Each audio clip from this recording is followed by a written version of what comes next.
Every few years, I try to make a quick start tutorial for Studio One, and the last one that I did is 3 years old.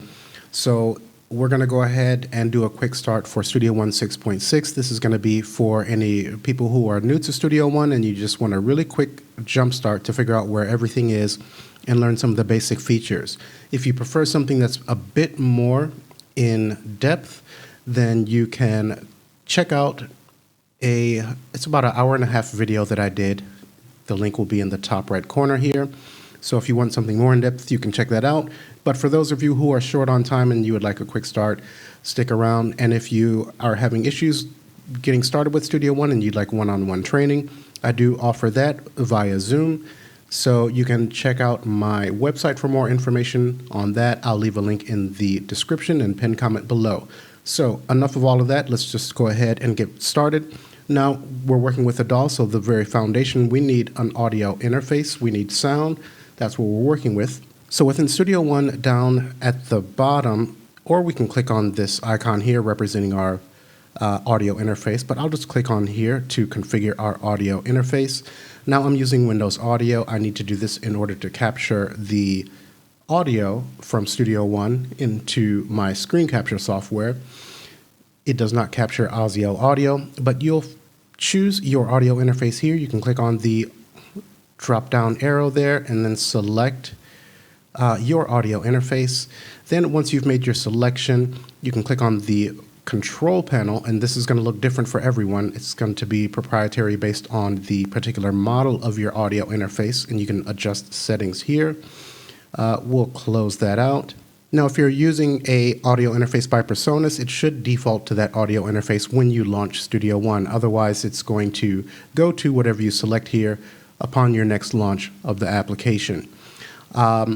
So we'll then take a look at external devices. If you have a MIDI keyboard, then you can set that up here. You can click on the Add button, and then here we have folders that list different manufacturers of MIDI controllers. So the MPK Mini is pretty popular, so we can see that we have Akai here and MPK Mini. This is showing up as here for some reason, but anyhow, you can locate yours and then add it. Then you would just choose Receive From. You will see your MIDI controller there.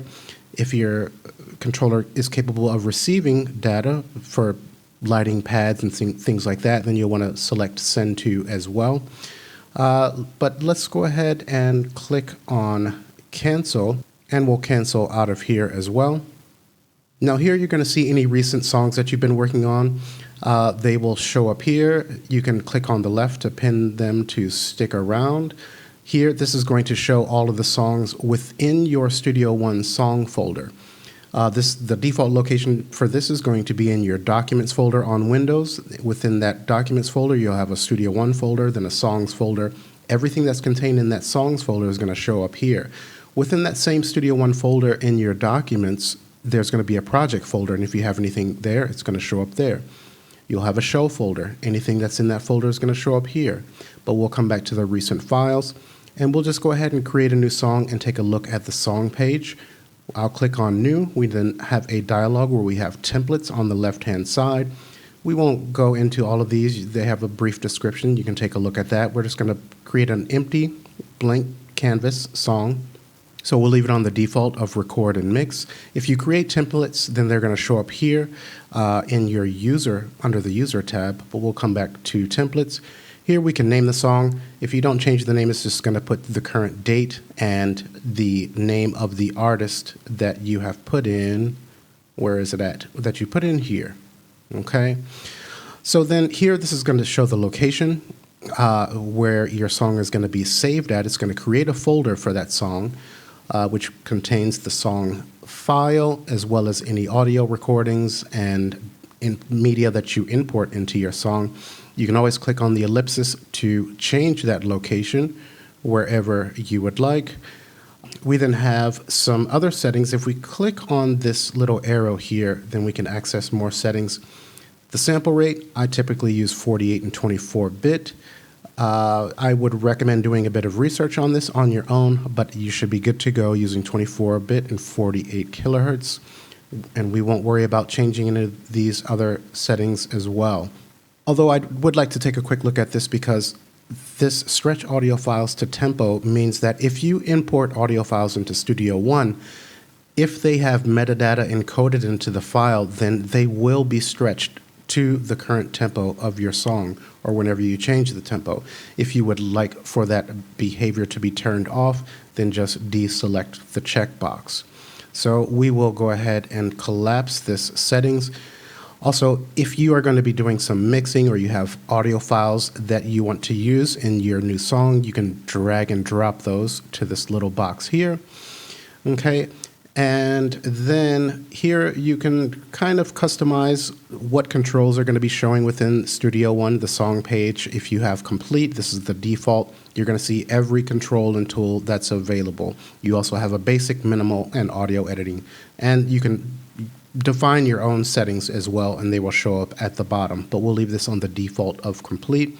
And then let's go ahead and click on OK to go to our song page. So on the song page, I tend to view Studio One as having 7 main areas to be aware of.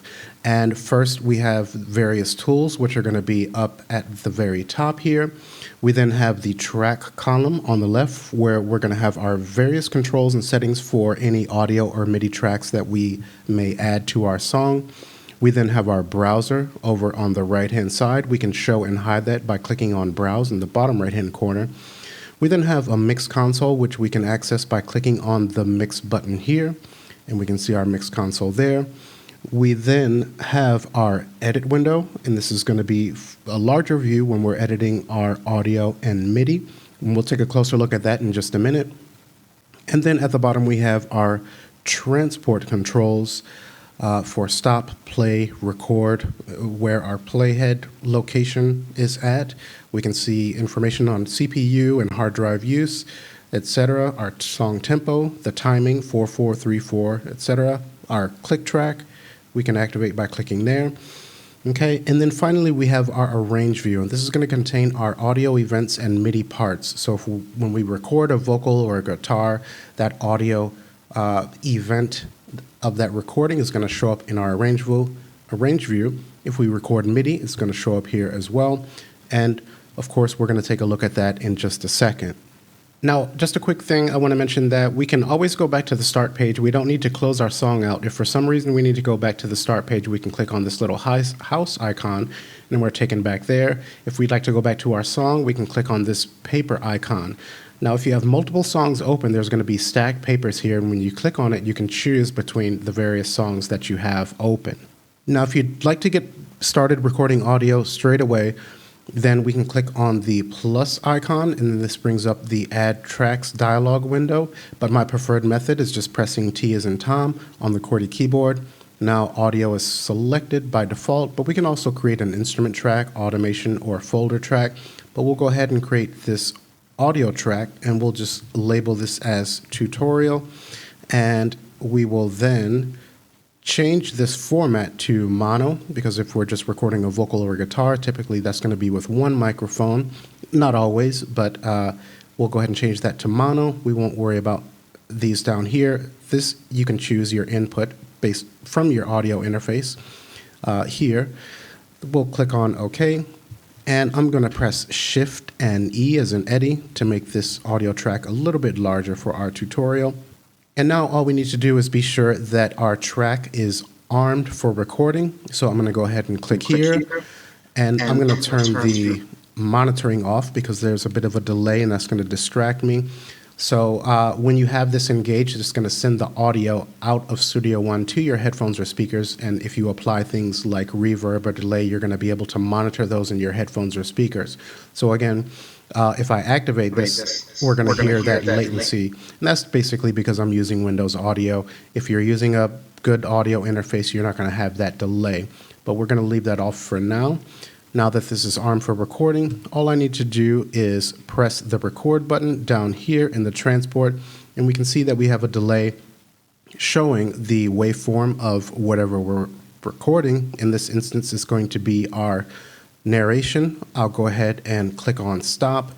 Now I'm going to press the comma on the QWERTY keyboard to return to the beginning of the song. And actually, for the time being, let's close out our browser panel because I always like to work with a simplified interface. when working in Studio One. So now that we've completed our recording, we have what's called an audio event within Studio One. And if I click once to select this, we know that it's selected because there's a light blue border around the edges. And when it's selected, notice that we have 3 handles here. So this one in the top left is going to allow us to create a fade in for our event. In the center, we can adjust the gain of our recording. If I hold Control and click on this, it's going to take it back to this default of 0 dB. And then in the top right hand corner, we have another handle where we can introduce a fade out. Now I'm going to press W to zoom out a little bit, and if you'd like to add effects to your audio recordings, you can just come to the browser, and then here at the top we have Instruments, Effects, and we would like to work with an effect. So we will just bring in an analog delay. I'll drag that on top of the track. You see it's highlighted in blue. And once I release, we have a window for our analog delay. We'll again close out our browser. And if I play this back, press the record button down here in the transport. Okay, we can hear that effect has been added. We can close out this window by clicking on the X. And at any time that you would like to access that window again, we can click on the I to open up our inspector. We can see our analog delay here, and I can double click to open that up. Okay, I'll click on the I to close out the inspector, and if I click on the mix here for the mix console, we can see we have this at the top, and we can double click to access as well. Now the mixer does have a couple of different views, so if you are in the smaller view, you're going to then have a button here that you can click to open up a panel, and your effects will be found there. Okay, I'll go ahead and close that panel out, and we'll return to the default mode here, and let's close out the mix console. Now I'm going to open up the inspector again just to show that since we're only working with one track, this is useful to use, a bit simpler than the mix console, at least for me. If you'd like to power off the effect, you can always turn it off there. If you'd like to remove, when you hover, there's a downward facing arrow, and then at the bottom we have remove. Okay, I'll click outside to close that window, and we'll actually close out the inspector for now. Okay, now if you'd like to record a virtual instrument, then we can come to the browser, and then as we've seen at the top, we have our Instruments tab here, and if I drag in a MIDI, we just click, hold, drag that, and drop it into our arrange view. An instrument track, which many people know as a MIDI track, but this just records our MIDI information. Let's close out the browser. And I'm actually going to change the preset for this. Let's choose a pad, and we'll just maybe say the mountain pad there. And I'm going to press the comma to move our playhead back to the beginning of our song. Let's take our audio track out of record arm because we don't want to record over our initial recording. This is arm for recording and monitoring. If this is turned off, you're not going to hear your instrument. So I'm going to press caps lock to open up the virtual QWERTY keyboard. And then when I press the keys on my keyboard, we see the information is arriving to this track, but we don't hear anything. But once I engage the monitor, okay, now we have audio from our MIDI. Now, if we'd like to record the instrument, as you can imagine, we'll just click on the record. Button here, transport, and see that we have a delay showing. Let's mute that.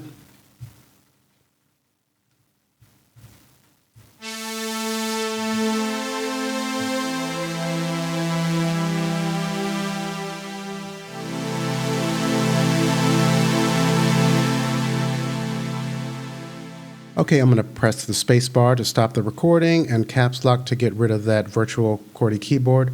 Let's close our MIDI, and I'm going to click, hold, and drag this to the beginning here, and we can see the MIDI notes that were recorded here.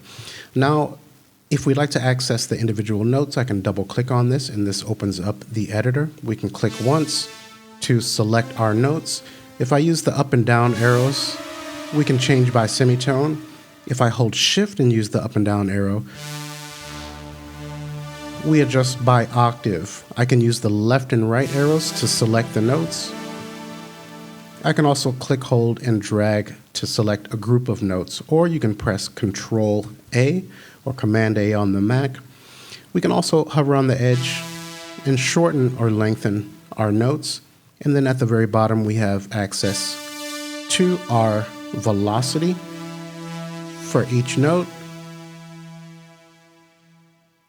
And we can see that here, and we also have a tab for note controller, sound variations, musical symbols, lyrics, and so on.